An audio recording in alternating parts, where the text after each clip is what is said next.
Oi, pessoal. Hoje nós vamos tratar de um autor, um filósofo francês importante, chamado Michel Foucault, né? E a obra de Foucault, ou parte da obra de Foucault, né, ela é muito interessante porque ela se debruça, vamos dizer assim, sobre uma análise de algumas instituições que marcam, de certa maneira, a modernidade. E essas instituições, de certa forma, elas acabam sendo instrumentos de poder. Então a questão do poder, né, mas não o poder institucionalizado, esse muito flagrante, esse poder, por exemplo, do próprio Estado, das forças de repressão do Estado. Mas Michel Foucault é um filósofo francês que, quando trata da questão do poder, ele vai tratar do poder, vamos dizer assim, nas suas particularidades, nas suas singularidades, nesse poder que de certa maneira é quase invisível, quase um micropoder. E esse micropoder, de certa maneira, ele está presente em muitas instituições do nosso mundo moderno, como por exemplo os hospitais, como por exemplo as instituições de saúde mental, né? Instituições como a escola, ou seja, como que o poder, de certa maneira, está presente em instituições como essas, que estão aí, que são parte importante, constitutiva da vida em sociedade. Então, o Foucault ele vai tratar o poder de uma forma diferenciada. E ao tratar do poder dessa maneira, né, ele vai se debruçar sobre as instituições ligadas, no caso aí, as instituições penais, ou seja, as prisões. E é sobre essas prisões, de certa maneira, e ele vai fazer comparativos, né, em prisões francesas do século XVIII e XIX, e vai chegar a uma conclusão interessante aí.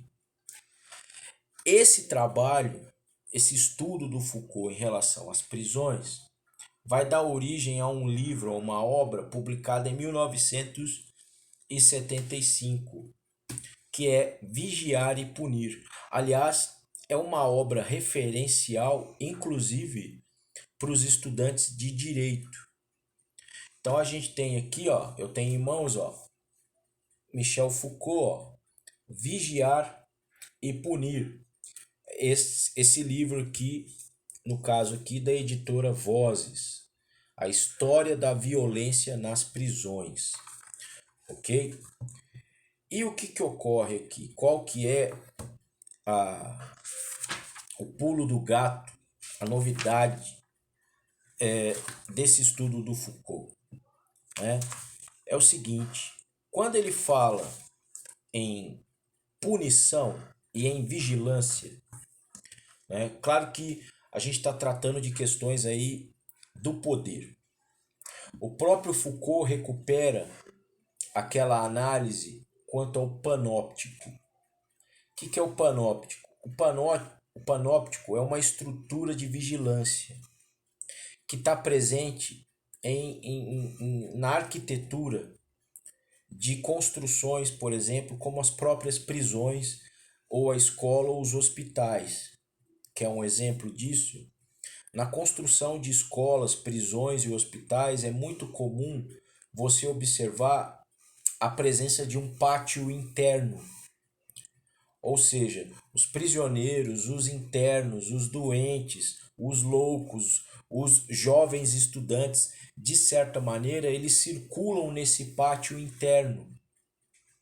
E esse pátio interno, nessa estrutura panóptica de vigilância, esse pátio interno, ele possibilita, de certa maneira, que as pessoas que ali circulam sejam de fato observadas e vigiadas. Então, como eu já disse anteriormente, Foucault vai se debruçar nessas instituições e em mecanismos de poder, e a vigilância é um mecanismo de poder, né, presente nessas instituições, no interior delas e na dinâmica delas. Então, de acordo com o pensamento Foucaultiano, escola, prisão, hospital, de certa maneira, possuem uma estrutura semelhante no sentido de manter uma vigilância, né? Ou seja, estabelecer ali um mecanismo de poder sobre as pessoas, aquele conjunto da sociedade, aqueles elementos da sociedade considerados, vamos dizer assim, considerados ameaças para a manutenção da coesão social. Então, os prisioneiros, os jovens estudantes, já que eles, de certa maneira, podem identificar mudanças, pode identificar o novo, pode identificar aí o desafio à ordem vigente, né? E a escola, de certa maneira, acaba sendo um instrumento de reprodução de valores, de reprodução de mecanismos sociais, né? E a escola, de certa maneira, ela tem um papel social, sociológico importante na manutenção do status quo. E também, claro, ela tem potencialmente, a escola, ela tem potencialmente, vamos dizer assim, ela tem potencialmente meios de revolucionar a ordem vigente. Afinal de contas, é onde o conhecimento é construído e compartilhado. Então, os hospitais também, os hospitais psiquiátricos também, né? Então, ele mesmo, o Foucault, tem um livro onde ele trata da questão dos hospitais, no caso, as instituições aí que fazem esse atendimento às pessoas com problemas mentais, inclusive questionando, de certa forma, fazendo uma abordagem crítica quanto a o que de fato a gente está considerando aí como louco. O que é ser louco, certo? Pura e simplesmente a loucura, de certa forma, em termos conceituais, de certa maneira pressupõe uma atitude que não condiz com a atitude esperada pelo conjunto da sociedade. Então, o louco, geralmente, ele é alguém que foge da regra, ele é alguém que foge da norma. Então, existe uma regra, uma norma, valores, princípios de conduta e comportamento que são estabelecidos socialmente, não parte do indivíduo. Assim como fala Durkheim, quando ele fala dos fatos sociais como matéria-prima da sociologia, né? De certa maneira, esse comportamento dos indivíduos é um fenômeno social, é um fato social externo aos indivíduos e determinado pelo coletivo. Ou seja, as regras e normas que cada um de nós seguimos já existem ou já existem antes do nosso nascimento. Então o louco ele foge dessa regra. Mas voltando no no espírito, na essência do livro Vigiar e Punir, e eu falei inclusive da estrutura de panóptico, né, quando a gente está falando em vigilância, né, então a gente está falando aí, obviamente, de uma questão de poder, né? E o Foucault também trabalha, tem, né, a terceira parte dessa obra, isso não está sendo abordado no nosso material do Etapa, de certa maneira, porque no material do Etapa, aqui, quando a gente está tratando do Foucault, ele pega muito mais na questão da punição. Como essa punição, ela de certa maneira, ela se altera, o seu sentido é alterado ao longo da modernidade. Então, aqueles suplícios que eram muito comuns no início da modernidade, ou mesmo nos tempos antigos. Então, por exemplo, vou dar um exemplo histórico aqui do Brasil, né? Pega, por exemplo, o que aconteceu com Tiradentes, um dos líderes da Inconfidência Mineira ali no final do século XVIII. Tiradentes foi preso, levado ao Rio de Janeiro, e ali ele foi julgado e condenado à morte. E ele, pura e simplesmente, ele não foi condenado à morte, né, como uma morte rápida ou indolor. Aí nós vamos observar no caso de Tiradentes uma certa pedagogia da violência. Tiradentes vai ser enforcado e esquartejado, e partes, né, dos seus membros, do seu corpo, vão ser espalhados ao longo da estrada que ligava o Rio de Janeiro à Vila Rica, na região mineradora, aqui do Brasil colônia.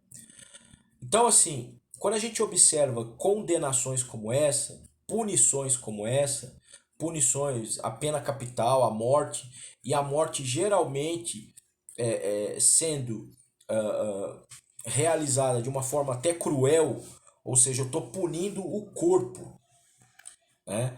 Então, de certa maneira, essa questão do corpo para Foucault é muito representativo. Não só quando ele trata da questão da punição, mas quando ele trata, por exemplo, na terceira parte desse livro, na questão da disciplina dos corpos. E aí, instituições como o exército, por exemplo, ou até a escola, de certa maneira, são instrumentos de disciplina dos corpos.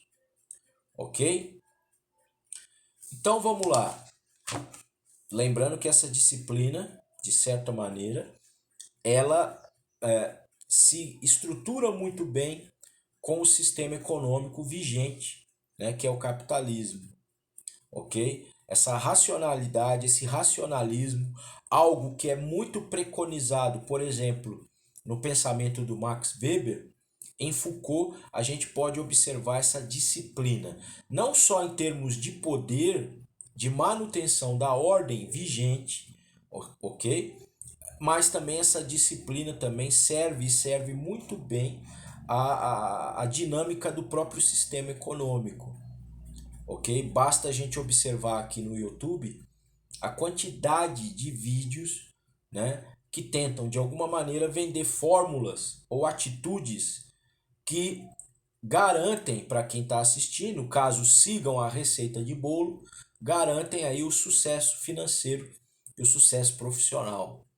Então, sempre essa coisa da disciplina, né? Então, no caso aqui, o que o Foucault observa na questão das punições? É que esse corpo, ele, ele vai deixando de ser punido, o foco da punição. E a punição passa a sobrecair, vamos dizer assim, na alma do prisioneiro.